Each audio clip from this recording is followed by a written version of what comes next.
dëgjues të programit të Drejt për Drejt, mirëmëngjes Shkodër. Kam shumë kënaqësi t'ju uroj një ditë të mbarë dhe të bukur. Stacione të mrekullueshme shpirti që ushqejnë hapa të tjerë në rrugën tuaj të ditës. E këtë përshëndetje ju a jap sot së bashku me një mikën time të hershme, me një zonjë të nderuar, një personalitet në fushën e gazetarisë, por tashmë edhe një shkrimtare e suksesshme. Me librin e saj, romanin e saj të parë, Kolon zanore, ajo ka tërhequr vëmendjen e rrethave letrare për forcën shprese, për kompozicionin shumë interesante të romanit të tij, të saj, për fuqinë e dashurisë në të cilën përshkrohen faqet e këtij romani dhe për çdo gjë të bukur shpirtërore që ndjehet. Me mua në këtë studio është Rezarta Reçi. Mirëmëngjes. Mirëmëngjes. Mirëmëngjes. Shumë kënaqësi që jam sot në Shkodër. Jam në një studio të dashur të Radio Shkodrës, në të cilën kam kristalizuar ëndrrën time fëminore që unë do të bëhem gazetare kur kam ardhur. Kur kam ardhur të recitoj në moshën e kopshtit. Dhe ne kanë thënë të heqim këpucët, të ecnim në majt të gishtave dhe nuk e harroj atë magji heshtje që përhapej, sepse nuk duhet bënim zhurmë derisa të shkonim tek mikrofoni dhe të fillonim recitimin. Dhe ëndra ime për të bërë gazetare është kristalizuar pikërisht në atë shfaqje të parë time në mjediset e Radio Shkodrës. Paditur që ajo do të realizohej më vonë në Radio Tirana. Dhe jam e lumtur që rastësia më kthen sot këtu në këtë vend shumë të dashur e të shtrenjtë për mua. Rezi, vërtet radio është një magji dhe kur ajo kristalizohet që kur je në botën fëminore, në atë marrëdhënie të veçantë me të tjerët, me veten, ndoshta merr për masat e të pakapshmes, por që ti e ke realizuar shumë bukur. Jam shumë e lumtur, vërtet që e kam realizuar, ka qenë një moment i vështirë për të vendosur, me shumë vështirësi isha sistemuar në profesionin tim, se unë kisha marruar ekonomi politike dhe unë mund bëja edhe ekonomisten, dhe në atë kohë ishte shumë e vështirë për vend pune, bëhet fjalë për vitet 87 dhe më në fund u sistemova, u arrita të bëhesha shefe finance, kisha një rrogë të sigurt, pra në shtëpinë ku banoja, ku isha martuar në Tiranë, çoja një rrogë të mirë. Dhe në këtë moment del një njoftim për një konkurs në Radio Tirana. Kemi të bëjmë me vitet 92. Pra ishte era e post 92-shit, unë kisha filluar bashkëpunime me një rubrik tema dhe dilema. Dhe i them bashkëshortit që unë do marr pjesë në konkurs. Mora pjesë në konkurs, fitova, kemi qenë 3 që kemi fituar. Dhe ke bërë një reportazh në urgjencën e Tiranës. Jo, kam bërë një tema dhe dilema. Jo, në konkurs. Në konkurs, jo, tema dhe dilema, dhe kam bërë a duhet të pim kurimi të mërzitur. Dhe gjithë antarët e jurisë ishin burra, dhe vetëm nga ato pyetje përgjigje që unë kisha marrë me ato të pirët që kishim një klub shumë afër Radio Tiranës, që kisha intervistuar me ato herin e madh, edhe përgjigjet e tyre ishin fantastike, se nuk e konceptonin dot kur unë i pyesja që po nëse gruaja e tyre do të shkonte në shtëpi e dehur si shkonin këto, çfarë do bënin? Dhe përgjigjet e tyre ishin fantastike.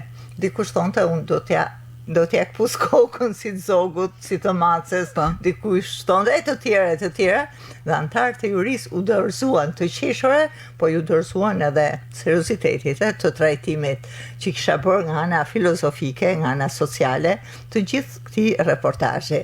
Kështu që fitova bashkë me 2 kolege të mia, u pranuam në punë, por kushti ishte që ne do të rrinim 3 muaj në provë pa rrok.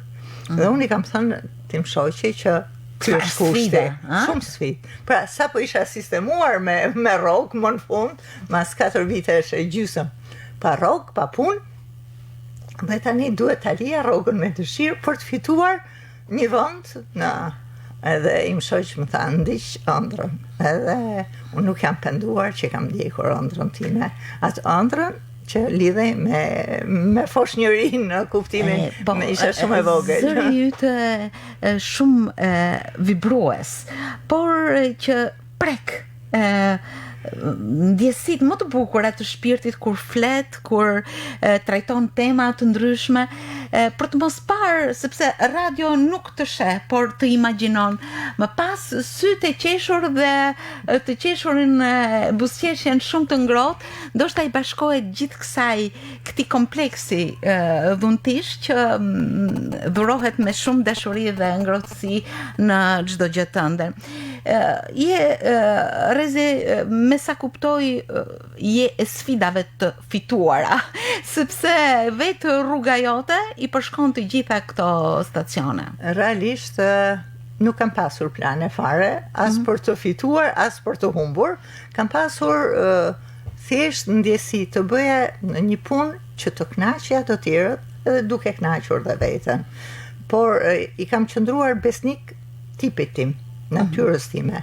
Nuk kam kërkuar as të merrem me politik, nuk kam kërkuar të bëj emisione fëmijësh, sepse nuk e ndjeja që mund të isha aftë, sepse gjithmonë thoja që janë të prerë dhe të lindur ato drejtues emisionesh që bëjnë me fëmijët dhe për fëmijët, sepse duhet të zbresësh në tokë edhe të ndjehesh e barabartë me fëmijët dhe të mos ndjehesh artificiale. Dhe unë kisha konstatuar që nuk e kisha këtë aftësi, kështu që kam ruajtur trajtimin e problemeve social-kulturore dhe të ndjeshmërisë së shpirtit, me të cilat mendoj që kam bërë mirë se kam hedhur hapa të sigurt në një fushë që më pëlqente që e doja. E kush nuk e njeh Rezarta Reçin?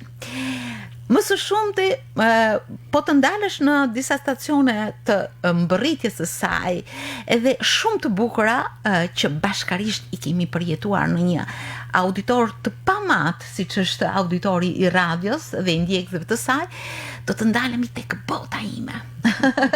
një cikël I mrekullueshëm I cili ka rrëmbyer një audiencë të jashtëzakonshme dhe ishte një emision kompleks, do ta quaja. Çfarë nuk ka pasur? Çfarë nuk ka pasur? Ishin 4 orë transmetim të drejtë për drejta, 2 herë në javë, emocione të forta. Gjithmonë kam menduar, sepse ky emision u hap në 93-shin, ka zgjatur deri në 99-ën, dhe thoja, edhe kur I ndërtoja rubrikat, mendoja që ne dilnim nga një sistem totalitar me njohuri të cunguara në përgjithësi. Atëherë thoja, kur unë nuk di shumë gjëra vetë, po një dëgjues që është në një zonë të humbur, sa nevojë ka për një informacion kompleks në të gjitha fushat.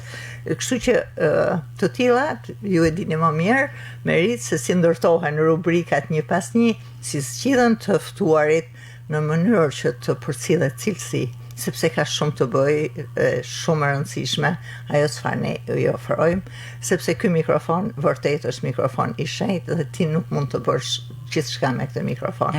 Përkundrazi, duhet të ruash shenjtrinë e këtij mikrofoni, duhet të ruash shenjtrinë e dëgjuesit që të ndjek në mënyrë të heshtur, në mënyrë që të përcjellësh vlera. Dhe kur vërtet këto parametra bëjnë që njerëzit t'i frymëzosh, kjo është ajo që ke arritur. Shumë e rëndësishme.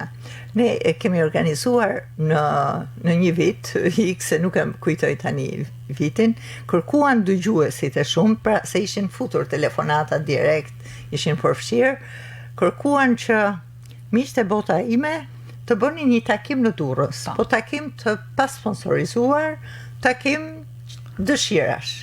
Pra, një dëgjuesi që lidheshin. Bukur, të organizosh një klub. Një klub, po. Dhe e lam një të diel tek Plepat takimi, por në atë kohë nuk ishim as makina, as celular, përveç telefonit komunikus të radio Tiranës. Dhe jemi nisur nga Tirana, unë, janë i duri Vangjel Kozma, të cilët i kisha drejtues, të kolegë dhe drejtues, edhe Rudina Lohje, e cila u pranua me mua. Rudi, përshëndetje. Të kemi gjanë. Dhe me një makinë të Janit, dhe pa mbrit tek thesa aty tek plepat, i them daloni një herë. Tani unë ju kam përfshirë në këtë aventurë, unë nuk e dija do vi njeri. E tha Jani, po s'ka gjë, pimi kafe Buzdetit dhe kthehemi. Takimi ishte lënë orën 11. Ikem atëherë. Kishin ardhur mbi 70 vetë aty. Po na prisnin të gjithëve ne.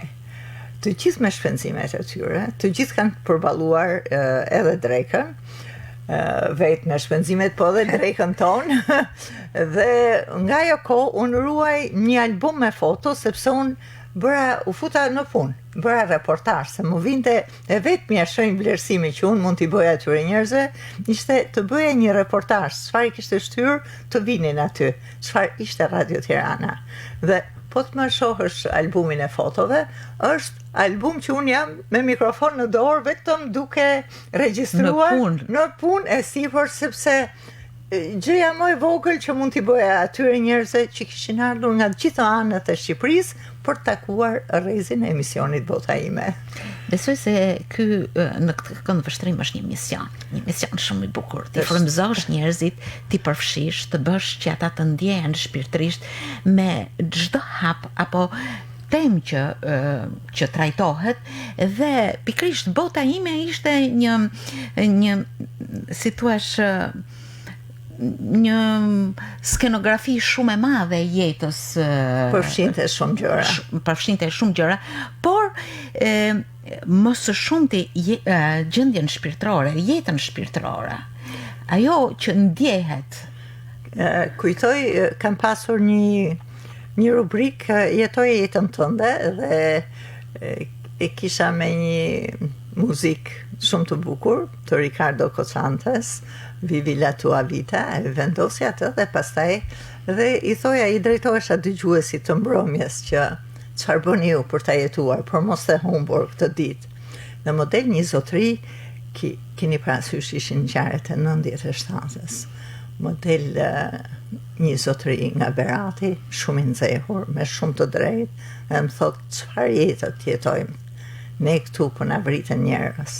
Keni shumë të drejtë, i thash, por unë nuk mund të vajtoj në mikrofon njerëzit që po vriten. Unë jam këtu për të shpresë, një rrezë shprese, jo vetëm ju, i thash, se përse po më ndiqni, ju kufomat ndoshta e keni para. Puna është të merrni, sepse jeta do vazhdoj nesër. Unë tani që flas, i thash, se që dukem kaq e gëzuar që po jetoj jetën, unë i kam këmbët e qullura, dhe vërtet i kisha ardhur në përshi, në këmbë, me kushtet tona, si gjithmonë, po unë nuk do të dalë aty të ankohem, që unë i kam këmbët e lagura, hajde të vajtojmë këmbët e mia, se kam të tilla probleme. Jam për tjetër mision, dhe në këtë kuptim, vërtet gazetari është misionar që mund të celë me mira dritare, me mira horizonte, dhe kjo është detyra e këtij mikrofoni, e këtij profesioni. Unë besoj që ju vërtet keni shkruar libra, por këtë libër të jetës që e keni radhitur ditë pas dite në mikrofon, është e pamundur ta përfshish në faqe libri.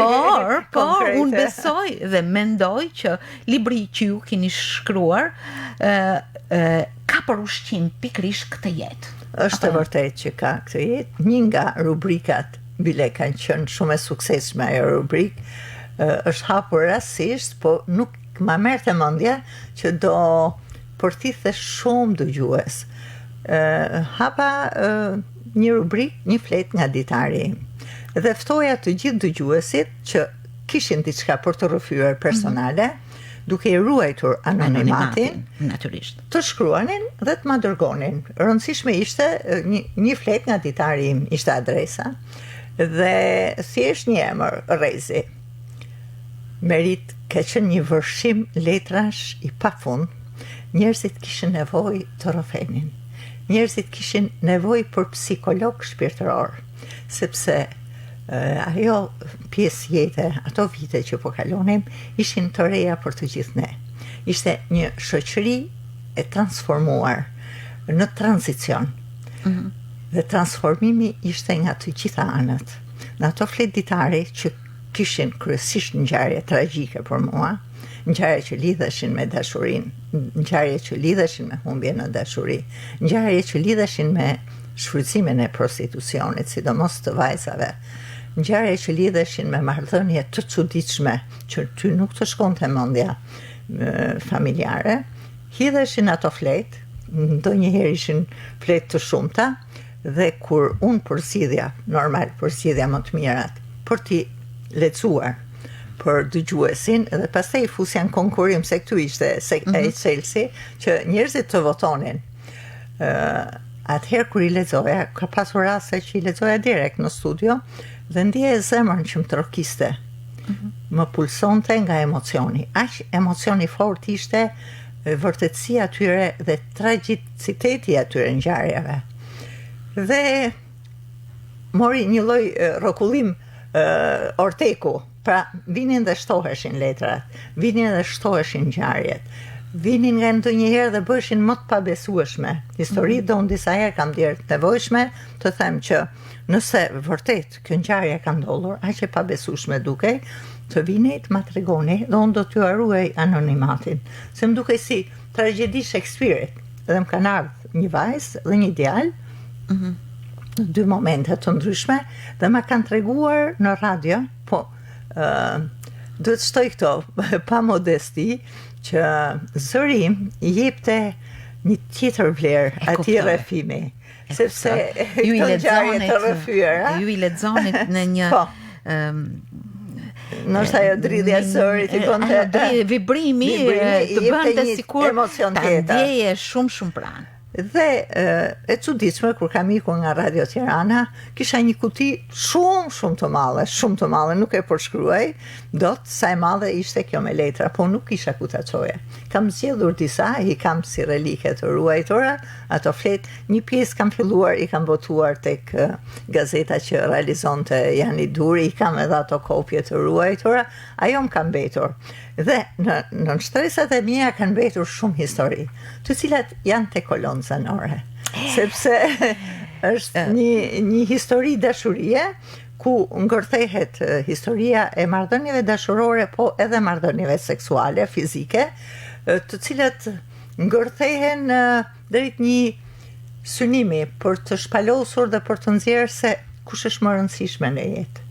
Të ndjekësh thjesht një fill ëndre, siç është ndjesia fizike ndjesia shpirtërore, dashuria shpirtërore, apo të ndjekësh pasionin tënd fizik, i cili mund edhe të të shkatrojë jetën, por ti si në dorë ta kontrollosh.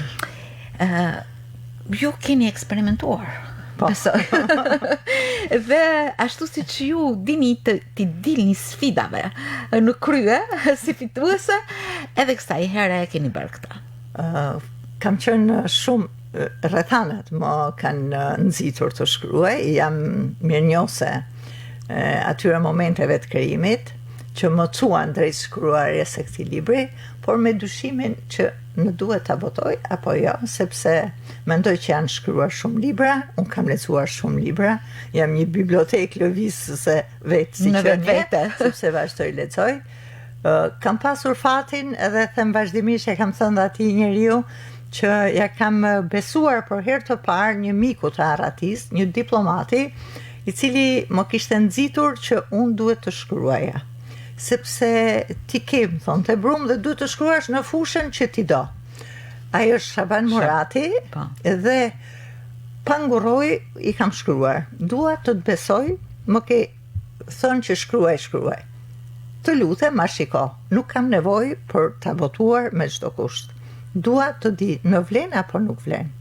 Ke kohën e duhur dhe ke mundësin të më thuash rrezi nuk vlen. Nuk kam nevojë as për emër, as për gjë. Me modestin më të madhe. Dhe pas 3 javësh, pothuajse, më ka ardhur një mesazh në celular, që ku më thonte, në email, në WhatsApp të kam nisur recenzen time. Të them të drejtën, akoma e kujtoj atë moment, jam emocionuar shumë, teksa lexoja, Recensën e Shaban Moratit për librin tim Kolonë zanore.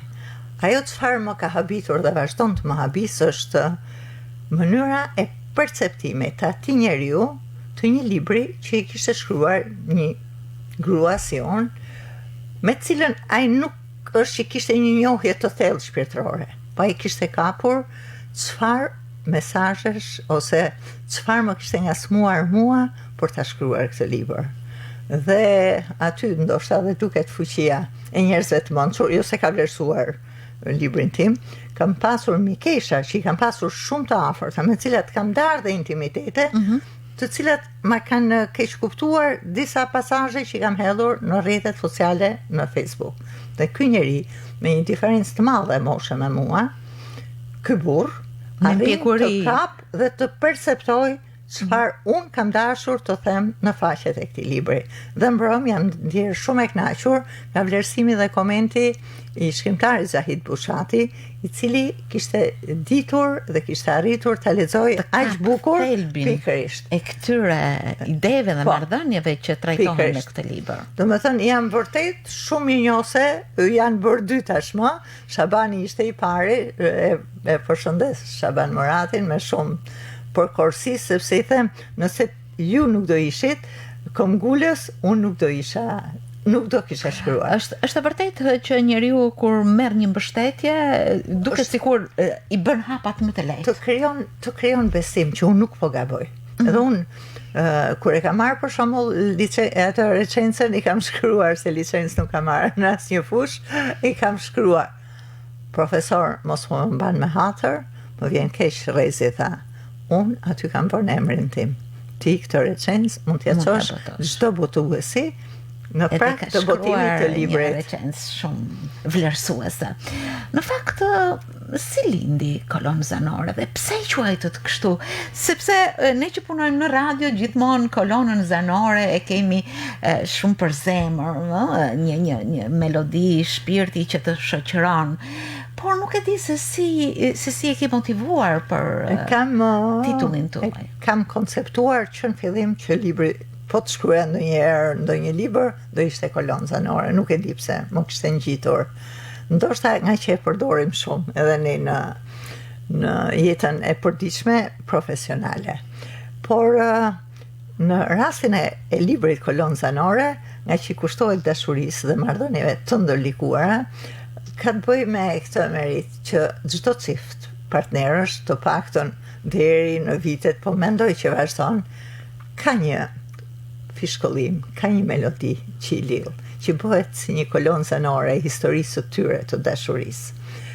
Dhe këmbgulja ime ose edhe sfida ime është kjo, që ti shijoje këtë kolonë zanore, që unë uroj të jetë e përjetshme për ty dhe partnerin tënd.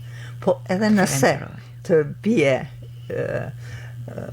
për pjesë që ti në jetë të ndrosh këtë kolonë zanore, për arsye që nuk varen nga ti, po mund varen nga partneri, mund varen nga dikush tjetër, ti mos e harro këtë kolonë zanore, mbarte me vete dhe guxo dhe zgjidh dhe një kolonë tjetër zanore, sepse të mbaroj një histori dashurie nuk është fundi botës, pavarësisht se ndjesh shumë e keqardhur ose i keqardhur, por ti ke drejt të luftosh edhe për një dashuri tjetër, edhe të ringrihesh, sepse edhe misioni që unë bëj tani në Radio Tirana është kur themi të dua, që ne bijem nga dashuria, bijem në dashuri, po bijem edhe për shkak të humbjes në dashuri, por ringrihemi dhe bëhemi njerëz akoma më të mirë fal dashurisë.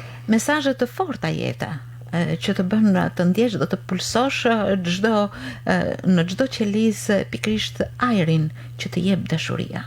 Është një ndjenjë tek e cila unë besoj shumë, pavarësisht nga trandjet që sjell koha, përdorimi i teknologjisë, përsjatjet e të rive e të tjerë, them që dashurisë nuk i ikën koha asnjëherë, nuk i ikën moda. Duhet. Është ndjenja më e fuqishme njerëzore. Dhe ne kemi për detyrë, e kemi për mision për ta kultivuar dashurinë. E pam edhe në kohën e pandemisë, njerëzit reshtën, ndaluan pak, nga vrulli për të kapur çdo gjë materiale dhe panë që kishin nevojë për një shtrëngim dore, për një përqafim, për një lot në syrin e tjetrit, të njeriut më të afërt, panë se sa vlerë ka këndin, e cila vazhdoi të rezistoi në forma të çuditshme, në forma të ndryshme, po ishte dashuri. Ne harrum prapë, sepse na kapi përsëri nguti rendi, ama kur ngelemi me vete, kemi nevojë të ndjehemi të dashuruar, të ndjehemi të përkdhelur, të ndjehemi të vlerësuar, të befasuar. E duam të gjithë të shfaqen e një forme dashurie. Edhe unë pse ndjehem mirë që jam këtu në këtë mëngjes, sepse edhe ftesa juaj e dashur Merit është një gest dashurie. Edhe promovimi mbrëm i kolonës zanore në Shkodër është një gest i pafund dashurie, që njeriu ndoshta e bën edhe pa u menduar shumë, po tek tjetri, në rastin tim tek unë, lë një gjumë të madhe dhe ti ke mundësinë që ti dhurosh tjetrit, pra një kënaqësi, një buqet me lule pa fund. Edhe kjo nuk është pak, se me gjëra të tilla mbushet jeta jonë. Absolutisht po. Në fakt duhet të qëndroj këtu, sepse unë e kuptoj duke të njohur në hershmëri, asgjë më befason tek ty. Jam e lexueshme. Jo, sepse unë mendoj që rrezi është aq e zonja dhe aft që të realizoj bukur çdo ëndër që ka. Por gjithsesi duke pasur këtë ngasje të hershme në marrëdhëniet tek njerëzit, me profesionin, me çdo gjë që e sheh në prizmin e së mirës, besoj se gjërat nuk vijnë krejt papritur.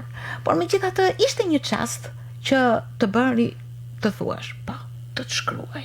Dhe në mendjen tënde u ravizua ndoshta një subjekt i shpejt, duke pasur në bazë temën. Si erdhi ky moment për të ndjerë pikërisht dëshirën për ta shkruar këtë libër? Është shkruar Këtë roman është një roman modest, megjithatë them i referohem sërish të zotit Shaban Murati, mos thuaj asnjë moment për çfarë ke shkruar. Jo modest, jo pa modest, e vlerëson lexuesi. Absolutisht. Po, unë vazhdoj të jem modeste, të them të drejtën. Romani ka filluar është shkruar për hir të një emri, që doli që nuk ishte ai emri që unë kisha përfshin kujtesë realisht. Po ndahesha me një shoqen time, ndërsa pinim një çaj, dhe ajo po më tregonte një histori me një emër Fiona. Edhe unë thash, Fiona po më pëlqej ka shumë si emër personazhi. Dhe unë kam mbajtur në shtëpi, sepse duhet ta them që gjithë romanin unë e kam shkruar në një celular timin, tip Samsung.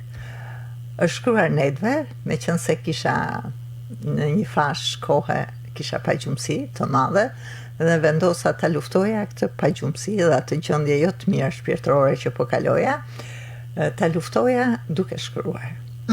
Po duke shkruar në një front që të më nxiste për mirë, të më bënte të ndjehesha mirë.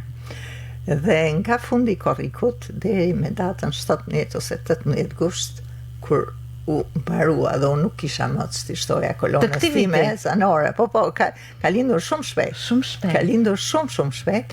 Ka qenë një lindje e lehtë. Po, për mua quhet e lehtë, për arsye se Merita, do më thënë, rasia më ka, ose gjithaj formim. Po, pa tjetër, prandaj thash, nuk vjen asgjë papritur. I kam perceptuar këto kapituj me tituj personazhesh. Edhe po ta shohësh është i pari, shumë.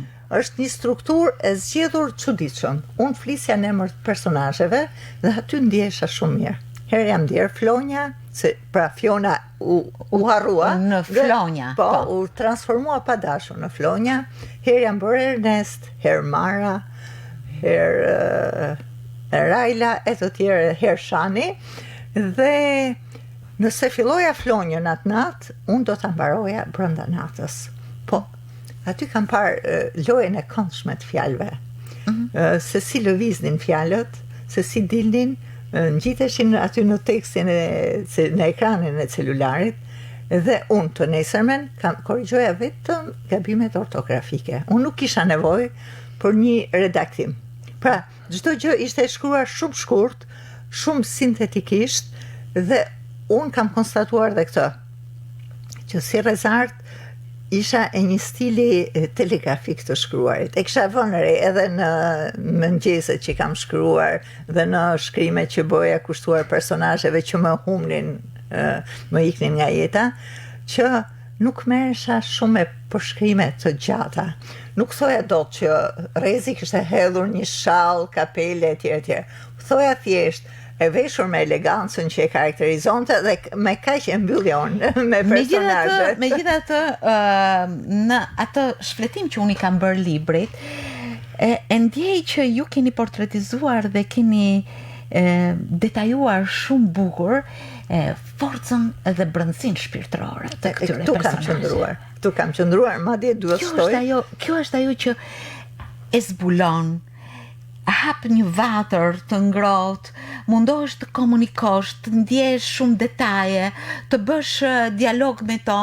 Këtë kam vënë re gjatë shfletimit të shpejtë të këtij romani. Është çështje stili, Merit, i cili nuk mund të them as që e kam përpunuar, mprehur, ashtu ka ardhur. Madje bashkëshorti im, i cili është një lexues po aq i mirë dhe po aq me vlerë i letërsisë edhe historike, më tha, me një libër të tillë modest do dalësh ti për herë të parë, po ti ke lexuar Zweigun, po ke lexuar, dhe unë i thash, unë nuk mund të shtoj asnjë fjalë, asnjë fjali në këtë libër. Ky është një skaner. Ky është një skaner shpirtëror edhe i marrëdhënieve njerëzore. Në fakt, ky me sa duket, ky ka qenë ajo që më ka shqetësuar, se vëre që ndoshta edhe e fakti që unë bëj edhe emisionin kur themi të dua, mënyra se si pyes personazhet kanë bëj pikërisht me këto shqetësime, me evoluimin e marrëdhënieve dhe sa duhet evolojmë ne si njerëz në raport me dashurinë. Si qëndron?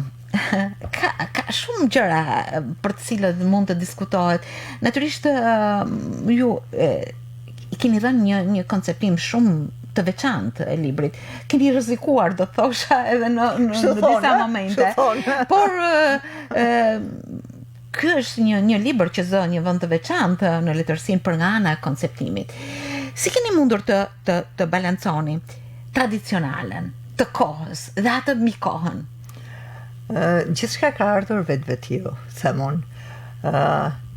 Unë me sa duket kam shpalosur veten, konceptet e mia, konceptet e të gjithë atyre njerëzve që më kanë rrëfyer histori të forta dashurie, histori ndoshta edhe që nuk kanë përfunduar ashtu si njerëzit dëshironin, më kanë besuar një pjesë të intimitetit të tyre, dhe pastaj përzgjedhja ka ndodhur vetvetiu.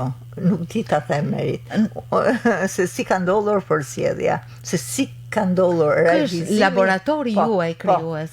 Që gjithçka transformohej dhe shndrohej në ato net, vetëm kur shikoja zbardhjen e dritës, thoja, faleminderit shumë asaj magjisë së të shkruarit, dhe kam pasur zili të gjithë ato njerëz që unë kam takuar, ato shkrimtar, se kam thënë që sa bukur e pas kanë kaluar jetën këto që kanë shkruar. Nuk e di, a kanë perceptuar të njëjtën gjendje si unë?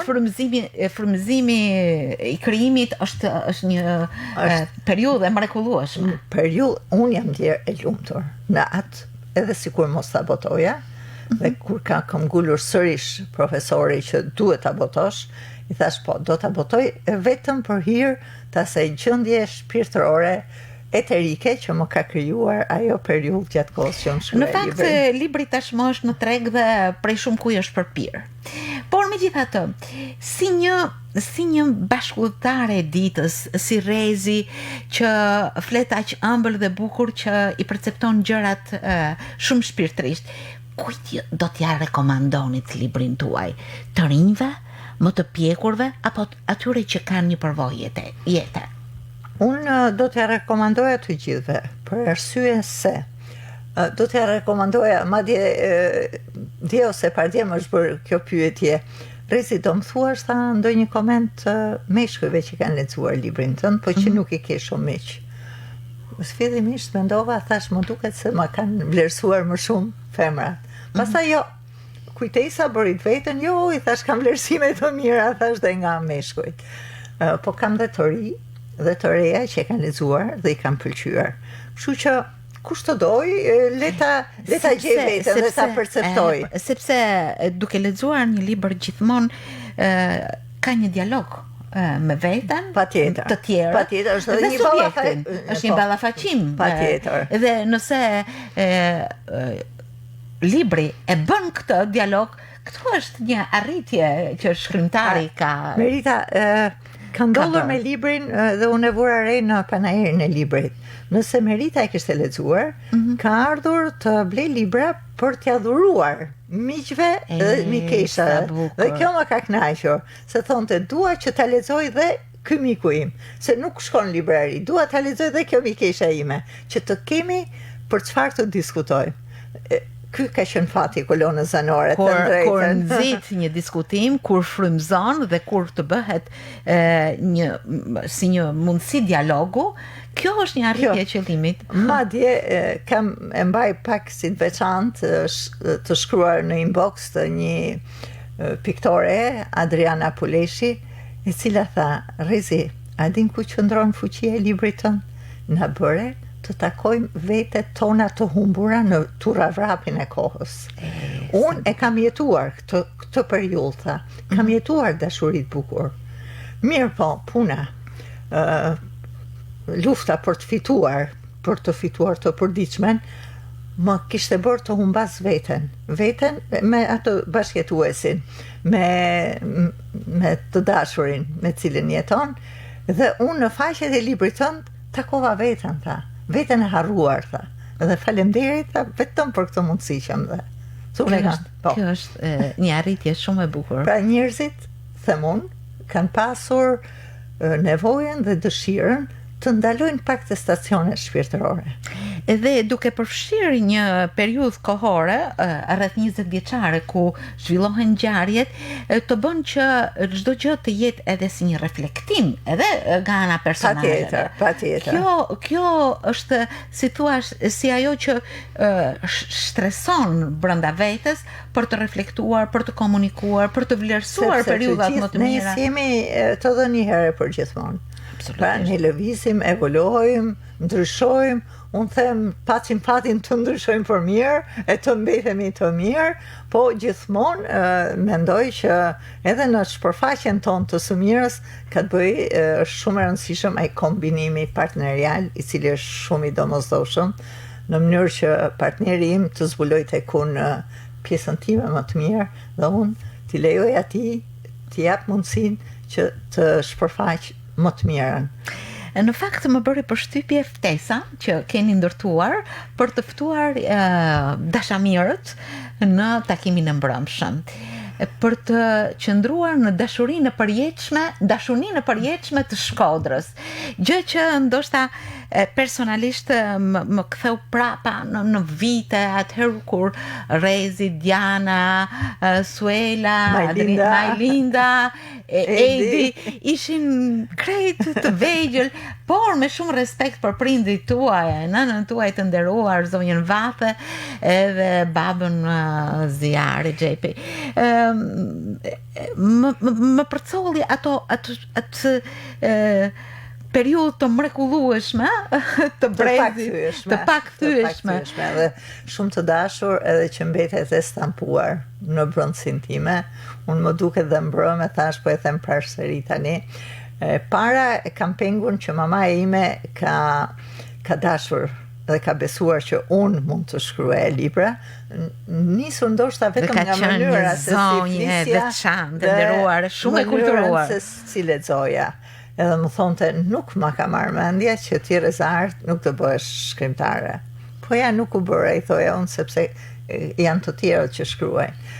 Dhe kur e kam botuar në një farë mënyre, ja kam dedikuar me shpirt kujtimit të mamas time, e cila aspiroj dhe besoj që unë mund të shkruaja, jam mirënjohëse.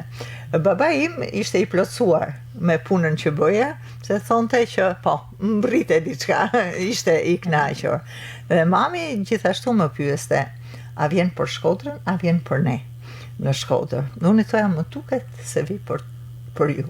Edhe jam e bindur që vija për ato, më mungojnë shumë, kurse mami vazhdonte me atë natyrën e saj.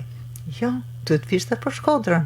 Shkodra është qytet i bukur, Shkodra ka këtë kulturë. Ajo ka qenë një zonë, një universitet më vete. Dhe vazhdonte të këmbgulte që unë duhet vija edhe për Shkodrën. Dhe sa herë nisem të vi drejt Shkodrës, tani them, mamush, më vjen keq, unë më mungoni shumë. Unë vërtet pas kam ardhur për ju. Tani kam unë vllajin, motrën janë këtu, po jo, akoma nuk jam mësuar me mungesën.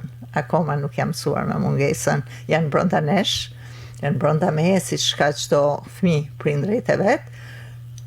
Jam fatlume që jam rritur nga ato, që kam marrë nga ato, aq shumë gjëra që ja zbuloj vetes çdo ditë. Her pas here. Në fakt, në kujtesën time, Rezarta, në shkollën Vasil Shanto, një nxënëse shkëlqyer, shoqe Mimoza Gjurgjen, të dyja të mrekullueshme, më pas në gjimnazin Jordanisja, atje një nxënëse ekselente, shumë aktiviste për aktivitete. E vërtetoj mbrëm edhe fjala e mësueses profesoreshës Luiza Vojoshi, por edhe shumë sociale. Atje siç duket nga i gjimnaz përsëri një hap tjetër në shkollën e lartë, gjithsesi është një rrugtim i bukur apo jo? Patjetër. Jam e fat që unë kam perceptuar një jetë të cilën e kam realizuar. Edhe ky është shumë fatë. Në jetë të bësh punën që ti dëshiron, që ti ke pasion, është që e më e bukur që mund të ndodhi. Por kjo nuk të ka ardhur asnjëherë dhurat, ke fituar mbi çdo sfidë. Jam munduar. Po dhurat s'jep njeri asgjë. Gjë e bukur është familja jote, mrekullueshme, bashorti, vajza, fëmijët e vajzës, apo jo? Jam bërë një gjyshe e përsosur, një gjyshe vajzash, sepse vajza ime, duke qenë e vetme, unë e kisha lënë vetëm edhe për shkak të profesionit, edhe për shkak të një egoje të pakuptueshme, po është e brendshme ajo. Më kishte thënë që nga njëherë gjërat kështu vinë. Nuk e gjykoj veten, absolutisht. Kam bërë atë çfarë kemi dashur me gjithë bashkëshortin. Kam bërë Ivën, e cila është e çuditshme me rit, pavarësisht se ne nuk i kemi ndonjëherë me pozitivitet që ti bëj këtë ose bëj këtë, po ka merret nga familja. Unë e fuz dhe në libër idenë që ndikon familja shumë në kultivimin e asaj që çfarë do jeshti. Absolutisht po. Dhe ajo na ka dhuruar dy vajza, Katalehen edhe Solen. Me Katalehen kam një lidhje shpirtërore të fortë, por që edhe me Solen do ta rindërtoja avash. Sepse është më vogël. Është më e vogël. Në fakt, Rizi, çdo hapi joti është jo thjesht histori, është ndjesi e bukur. Pikërisht. Pra, kam ndërtuar një jetë ndjesish. Ka pasur momente kur unë kam qenë pa punë, sepse unë mbyll Arratia Peshkut Kuq, dhe motra një histori tjetër e suksesshme. Motra e Durrësit më thonte, ktheu profesionit tënd ekonomistes, se ti di ta bësh. Nuk mundem, se do humbas, thoja. Mund të fitoj lek, po do humbas shumë, se është një gjë që unë nuk e dua, nuk e pëlqej. Kam shumë respekt për profesionin e ekonomistit. Im shoq është ekonomist, është audit, por më pëlqen shumë të bëj gjërat që dua, sepse këto e çojnë erë në favorin tim. Në fakt, Kolona Zanore është romani juaj i parë, por jo libri i parë. Jo, libri i parë unë quaj Në arratime shpirtra që nuk shuhen, e ka botuar Shtëpia Botuese Albas në vitin 2017. Kam një pjesë të zbardhur të intervistave të realizuara me personalitete të fushave të ndryshme, të cilat unë i kisha intervistuar dhe ato kishin ikur nga jeta. Merit, duhet të them këtë, që Arratia Peshkut Kuq, duke qenë një emision i përjavshëm, në cilin unë kam zgjedhur personazhe, personalitete të fushave të ndryshme, ka qenë një universitet për mua, sepse unë çdo javë në bisedat para përgatitore takoja njerëz të cilët dhuronin anën e tyre më të mirë për mua. Dhe unë jam ridimensionuar javë pas jave, pra unë nuk kisha kohë të merresha me vogëlsira, me rëndomësira, sepse do takoja ta zëm një Dimitër Xhuvan, do takoja një Tinka Kurti, do takoja një Violeta Manushi etj. Dhe ato, edhe gjatë rrëfimeve të Aratis, patjetër ato njerëz prej mishi dhe gjaku ishin, po në Arati dhe tek mua dhuronin pjesën e tyre më të mirë. Jam manitur mas fushës së njohurive të personalitetet fuqishme të zëm si Alfred Moisiu, e thoya ku i buron kjo fort, Ramadan Sokoli, që në moshën 80 sa vjeçare më hapte sirtare dhe më thonte, këtu kam dorëshkrimet. Dhe unë thoja, ky sotri, si beson që do t'ja shoh dritën e botimit, më habiste me forcën e tij, me dritën e tij të diellt, ndonë se ishte shumë i moshuar. E të tjerë, dhe nga të gjitha këto, unë kam marrë jashtë mase, jam pasuruar dhe jam mirënjohëse të gjitha atyre njerëzve, të cilët i kam zgjedhur, pra kur nuk kam abuzuar me mikrofonin, i kam zgjedhur dhe ato më kanë dhuruar vetet e tyre në një formë, në një formë tjetër. Ti je shumë e pasur, Rezi. Shumë e pasur jam në këtë pikpamje.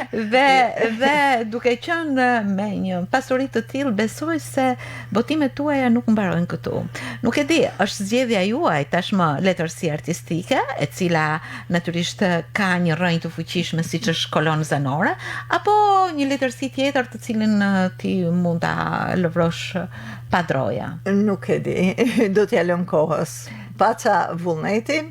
Me siguri duhet një hap i parë dhe paca vullnetin që të punoj, paca vullnetin dhe frymëzimin, që të ndjej mirë me vete dhe të bëj dhe mirë të tjerë, të ndjen mirë fal punës time dhe krijimit tim. Në këtë prizëm ju jeni një bamirëse shpirtrave të njerëzve, sepse duke qëndruar pranë tyre, qoftë në mikrofon apo si gazetare, qoftë edhe me produktin tuaj artistik, ju si një gjë tjetër veç se një shoqëruese, dialoguese dhe mbështetëse e atyre që ju lexojnë e ju ndjekin. Faleminderit, shumë faleminderit.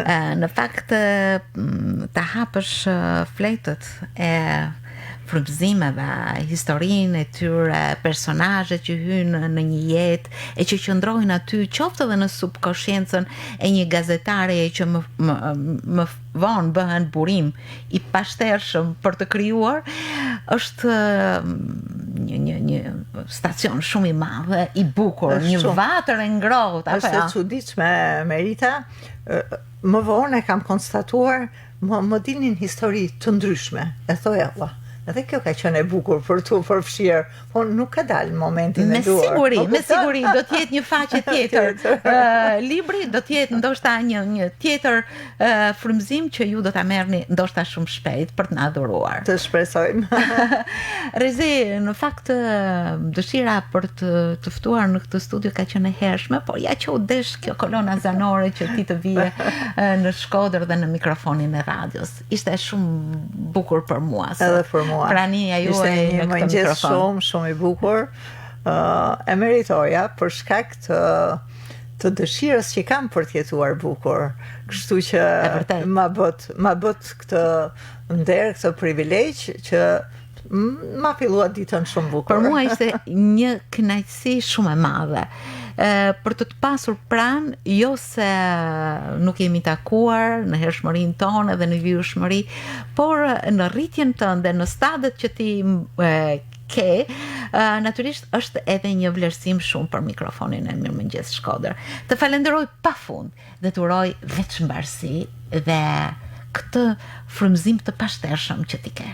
Faleminderit shumë, Merita. Të falenderoj shumë dhe qofshim me kismet, do t'jesh përsëri këtu në një krim tjetër. Faleminderit edhe Shkodra, edhe dëgjuesit që na kanë ndjekur. Faleminderit Shkodra për pjesën që ke ndikuar si Shkodër tek mbrojtja ime. Faleminderit shumë. Jam mirënjohëse vendlindjes time. Faleminderit shumë, Rezi.